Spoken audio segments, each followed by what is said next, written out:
Finally, I won't have to see your face anymore. Freeloader, get out! Haha. You should be grateful that we tolerated your freeloading, parasitic lifestyle until now. I see. I understand. I'll leave then. Thank you for everything until now. I quickly packed my belongings and left the house where I had been living with my in-laws. I noticed my mother-in-law looking at me with the happiest face as I was leaving. I left looking all sorrowful, but only I knew about what awaited this house next. My name is Emily. I'm a 32-year-old who works from home. It has been 5 years since I married John. We lived happily as a couple, but around our 4th year of marriage, things started to change. My previously healthy father-in-law suddenly fell ill, and we had to start caring for him. Therefore, we moved in with my in-laws. We thought we wouldn't have to live with them for quite some time, but John was an only child. With no siblings to rely on, we inevitably ended up taking care of my father-in-law. I even considered quitting my job for caregiving. However, perhaps because my hard work was recognized, I was allowed to work from home and continue working. Life in my in-laws' house started off hectically, but problems soon arose. Yes, it was the harassment from my mother-in-law. The common mother-in-law and daughter-in-law problems that you often hear about also fell on me. Emily, how long are you going to slack off and leave the housework alone? Get to tidying and preparing the meal already. Mother-in-law, I'm not goofing around, you know. What are you talking about? You're always clicking away at your computer. Surfing the web, you call it? You must be goofing off. Surfing the web? Haha. The idea that being on a computer equals killing time is so old-minded. I was specially granted permission to work from home. I didn't want to waste the skills I had worked hard to acquire, so I worked hard at my job in between household chores and caregiving to maintain my previous income. And it was gratifying when, after about 3 months of desperate effort, I was able to restore my income. The reason why I had to work so hard was because, frankly, it was difficult to get by on John's income alone. Finally, we're going to have some leeway in our lives. I want to save some money. That's what I thought, but for some reason life became harder. It felt like our savings was only decreasing. I wondered why, and when I checked our expenses, it turned out that John was splurging a lot. And I also found out that my mother-in-law was also splurging quite a bit. John has always been a show-off, and he often treats his colleagues to lunch. But recently, he's been using our credit card to treat many colleagues at parties. Of course, if you spend more than you put in the house, it's bound to decrease. My mother-in-law, for her part, takes up multiple hobbies at the invitation of her friends, and she unhesitatingly uses money for class fees and expenses for socializing. With both my husband and my mother-in-law throwing housework and caregiving duties at me, and splurging as they please, I couldn't take it anymore. As I was covering all the living expenses with my income and couldn't even think about saving, I became anxious and decided to talk to my husband and mother-in-law. Both John and mother-in-law, you seem to be spending a lot of money wastefully lately. We're going to run out of savings at this rate, so could you please hold back a bit on spending? Upon saying this, my husband John and my mother-in-law strongly rebutted. You think I wouldn't care if my colleagues see me as a stingy man? You want me to get looked down upon? It's okay if you're not always the one to treat them. Besides, even if you don't show off sometimes, they won't think you're stingy. I'm always considerate towards the people at my office to make sure we all work well together. You wouldn't understand anything about work. It's fine to treat your colleagues to lunch, but how does taking your colleagues to a girls' bar on your dime relate to work? Aren't you just doing it because you enjoy it? How do you know that? You always come home drunk and happily report it yourself, don't you? That's just how much more fun he has compared to talking with you. Mom, you get it too, right? That's what I meant, haha. I, too, attend my classes to spend my dwindling time having fun with my friends. Are you telling me to stay cooped up at home? You're such a terrible wife. There's no reason for you, who don't even earn a cent and only do housework, to tell me what to do. Really, what is she thinking? Acting all high and mighty when she's just a housewife. I do work, and you guys know it. I'm earning and contributing to the household, you know. I'm also taking care of your father, not just doing the housework. Don't lie. My mom takes care of my dad, and since you're not even going to the office, you're not earning much, are you? Who the hell do you think you are? Getting all cocky just because you work part-time. Stunned, I was at a loss for words. It seems like this mother-son duo really didn't understand that I was truly working and taking care of the house and father-in-law, all while earning. Moreover, my mother-in-law seemed to have told John that she was the one taking care of my father-in-law, making me look like a lazy housewife.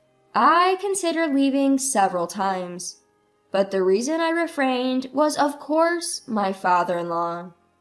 My father-in-law has always been very kind to me since I got married to John, and he would always say, "Emily, I'm really sorry that a great daughter-in-law like you has to put up with so much." Father-in-law, I don't mind taking care of you. What are you talking about? I do feel guilty about needing care, but I feel even worse about how my wife and son are treating you. You're being taken advantage of, aren't you? Well, yes. With just John's income, we wouldn't be able to maintain a living. I know that it's all thanks to your hard work that we're getting by. Father-in-law, you knew? It turned out that my father-in-law had been aware of the household situation for a long time. And every time he needed care, he would thank me and speak to me with a kind voice. I loved my father-in-law, and I didn't find taking care of him a burden at all. What if I left this house? I was anxious about who would take care of my beloved father-in-law, so I decided to take care of him diligently until he passed away. And about a year later, my father-in-law passed away. During the funeral of my father-in-law, whom I loved so much, I cried the whole time. Seeing me, my mother-in-law coldly said, "Emily, why are you crying so much?" Without shedding a tear, my mother-in-law showed no signs of grieving for my father-in-law. So of course I replied, "What? My father-in-law has passed away. Of course I would be sad. I've been taking care of him all this time." Upon hearing my response, my mother-in-law exploded in anger. "Gosh, as if I didn't take care of my husband at all!" In reality, my mother-in-law heartily took care of my father-in-law. She took advantage of me, doing neither housework nor caregiving, and claimed she was too busy with her hobbies. Despite that, she always found the time to go out. She played the part of the poor mother-in-law being bullied by her daughter-in-law, even pretending to cry in front of relatives. From the outside, it seems like I was a terrible daughter-in-law, to the point where people said, "Please stop being so harsh on your mother-in-law." Some even sided with her and blamed me.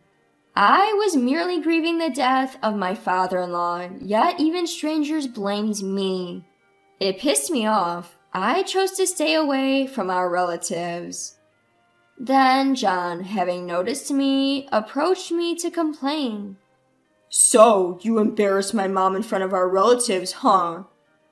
"What are you talking about? I don't understand. I was just crying and grieving your dad's death. Then your mom came up to me making snide comments. That's all." "I heard you were talking as if she did nothing for my dad." "I didn't say such a thing. I was just talking about how sad I was that your dad, who I had been taking care of, passed away. Maybe it sounded like I was blaming your mom because she didn't do anything in reality. Are you looking down on my mom?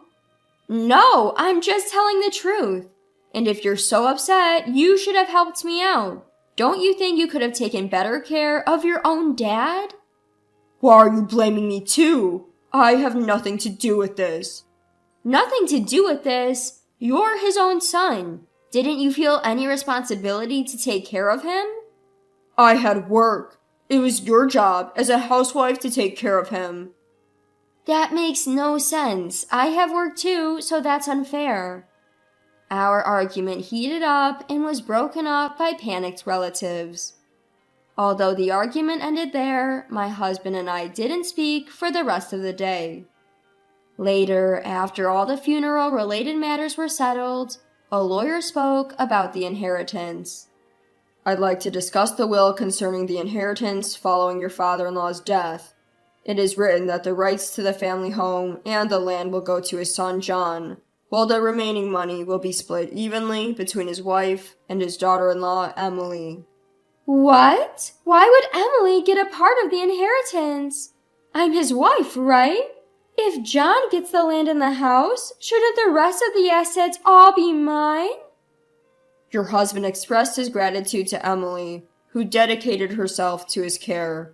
It is his wish to leave her part of the inheritance as a token of that gratitude. This is a decision made by your husband, and it cannot be overturned. So that's it. Oh, I see. Emily was only taking care of him because she was after the inheritance. Why would you say that?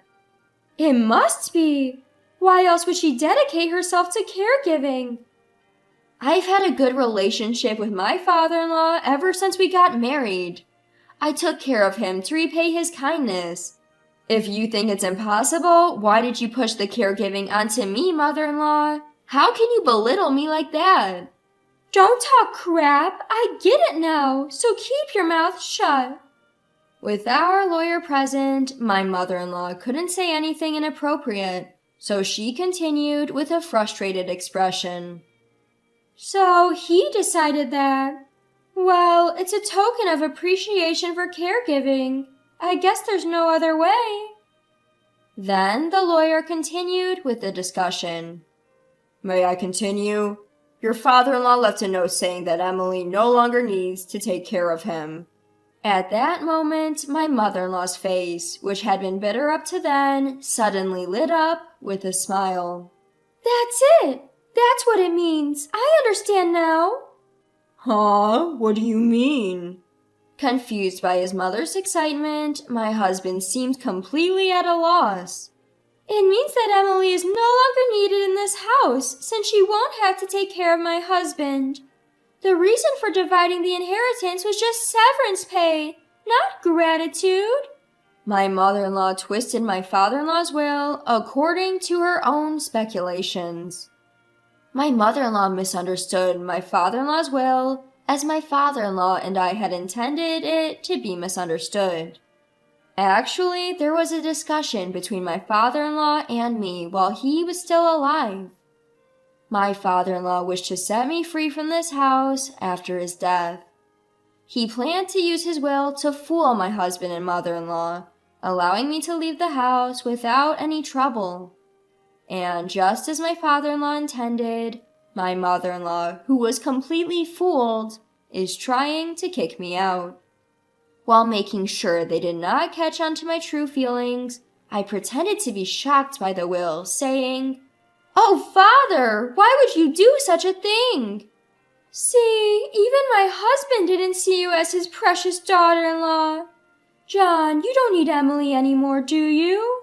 Just divorce her already." John, you wouldn't say something like divorce, right? I looked at John with tearful eyes. After a long pause, Indeed, it seems better to divorce, he finally said. Me, I've received the family property and Mom has got the money. I don't need to worry about care in the future, and I won't have any trouble with Emily. What? I see. That's how it is. Sorry, but could you leave me? Understood. I guess there's no place for me anymore here. I meekly said as I took a piece of paper from my drawer and handed it to my husband.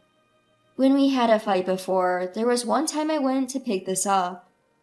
That, of course, was the divorce papers. My husband immediately signed the divorce papers. Finally, I don't have to see your face. A freeloader who doesn't work. Get out, haha. Appreciate that I put up with a parasite like you all this time. I see. Okay, I'll leave. Thank you for everything so far. Speaking of which, since the lawyer is here, I want to discuss. It's okay if there's no property division, right? I've received enough from my father-in-law's inheritance. That's right. How considerate of you, Emily. I've been able to live on my earnings. It would be brazen of you to want more. Well, you're right. All right, the discussion is over. Please leave this house as soon as possible. I quickly packed my belongings and left the house where I had been living. My mother-in-law was watching me leave with a joyous face beyond words, not knowing what awaited in this house.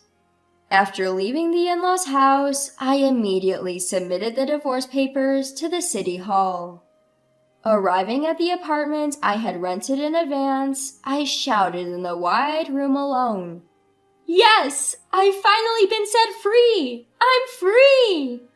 I just couldn't help but yell. I was so happy to be free from the painful married life. I can't thank my father-in-law enough, who planned the escape from that house. Since then, I've been enjoying a too comfortable life alone. I adapted to working remotely at my in-laws' place. But now that I left, I now have much more time to dedicate to my work. My income has increased due to that, and I'm able to live a luxurious life without being disturbed by anyone. One day, I got a call from my ex-husband, John. It's been a while. What brings you to call me? Emily, please help us. We're having a tough time making ends meet. Is this some kind of joke? Weren't you the ones who told me to get lost? Even though we're getting the same salary as before, for some reason we don't have enough money. We can't live like this. Oh dear, haha, that does sound tough. I decided to drop the final bombshell. Well, that's because my salary isn't going into the household anymore. What do you mean? Don't you understand? You couldn't afford your lifestyle just with your salary. All those splurging, and you never noticed? I couldn't afford our lifestyle with my salary alone? Of course not. You've always been squandering all your salary on yourself. The only reason we could get by was because of the money I was bringing in. You and your mother at your ages, your habit of spending is just ridiculous. What? So how much were you making, Emily? Let me see. Back then, it was around $4,800 a month, I guess. You were making that much? Yes, I was. Bet you didn't know that, did you? By the way, now that I don't have any hindrances, I'm making even more. Haha. Even over the phone, I could tell my ex-husband was shaken. Emily, how about we live together again? Huh? It was a mistake to kick you out. It's not too late to start over, right? What are you talking about? It's obvious you're just after my earnings. No, that's not it. I've realized that I still love you, Emily. Don't talk nonsense. I have no desire to return to your place. By the way, what happened to the inheritance your mother received? You should have plenty left from that, right? Well, it's nearly run out.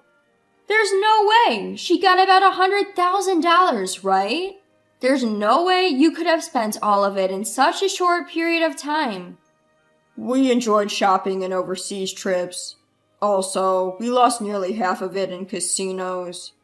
Both of you are just hopeless. I'm speechless. I'm a stranger now. I can't do anything about it, and I don't want to. But don't say such cold things. Help us.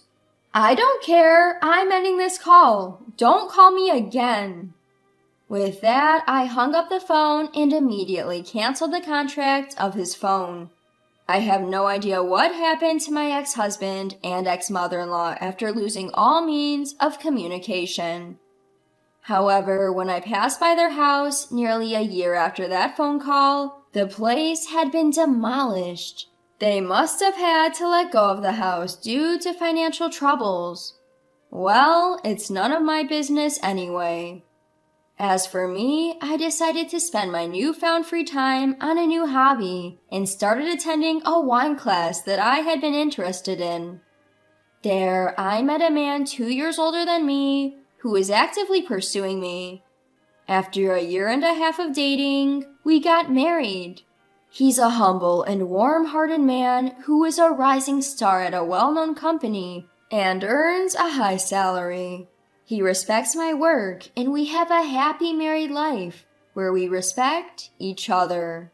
Lately, I've been thinking that perhaps this reward was a gift from my father-in-law.